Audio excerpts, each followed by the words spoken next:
Start. Bharat में उत्कृष्टता के साथ शिक्षा के लक्ष्य को पाने के लिए तथा देश एवं अर्थव्यवस्था से जुड़े लाभों की बहुलता के कारण यह शिक्षा नीति केंद्र तथा सभी राज्य सरकारों द्वारा शिक्षा में निवेश को पर्याप्त रूप से बढ़ाने का समर्थन करती है।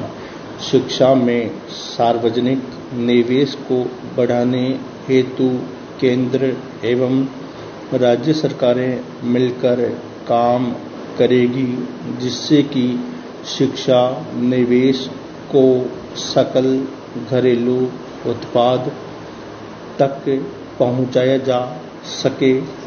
चेंज। इस नीति के समक्ष कुछ प्रमुख चुनौतियां इस प्रकार है। महंगी शिक्षा। नई शिक्षा नीति के अंतर्गत विदेशी विश्वविद्यालयों के प्रवेश से शिक्षण व्यवस्था के महंगी होने की संभावना है। साथ ही इससे शिक्षा चुनौतीपूर्ण होगी। शिक्षकों का पलायन। विदेशी विश्वविद्यालयों के प्रवेश से भारतीय दक्ष शिक्षकों के पलायन की संभावना बनेगी।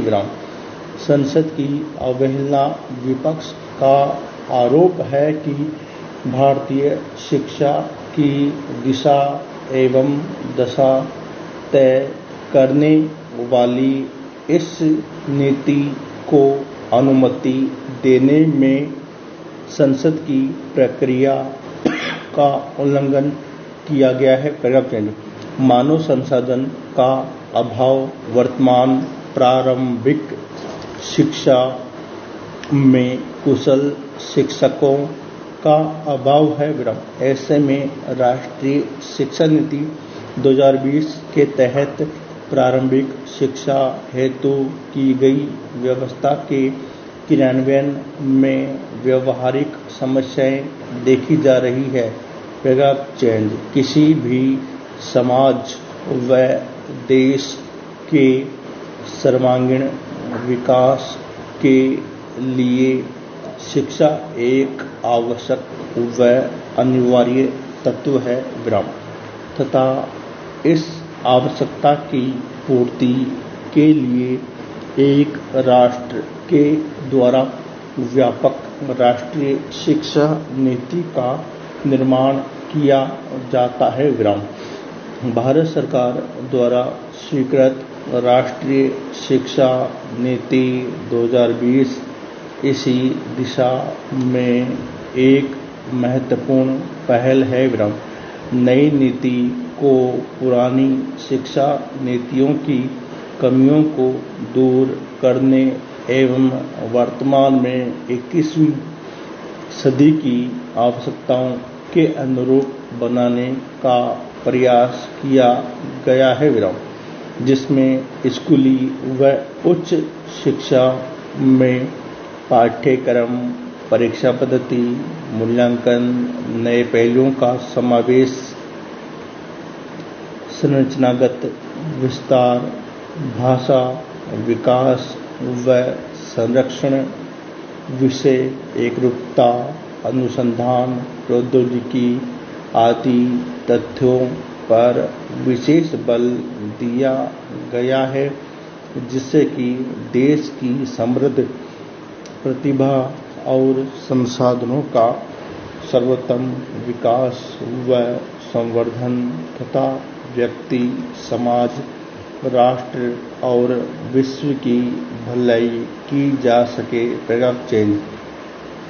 इस शिक्षा नीति की सफलता इस बात पर निर्भर करती है कि इनका क्रियान्वयन किस प्रकार से किया जाता है।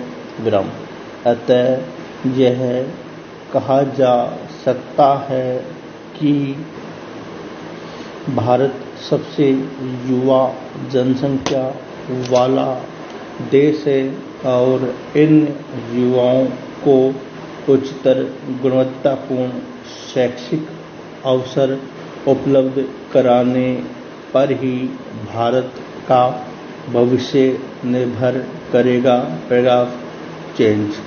भारत में विद्यमान रूस के सुखोई विमानों की खरीद के लगभग 23 वर्ष बाद 30 जुलाई 2020 को 5 सुपरसोनिक राफेल लड़ाकू विमान भी भारतीय सेना में शामिल हो गए हैं।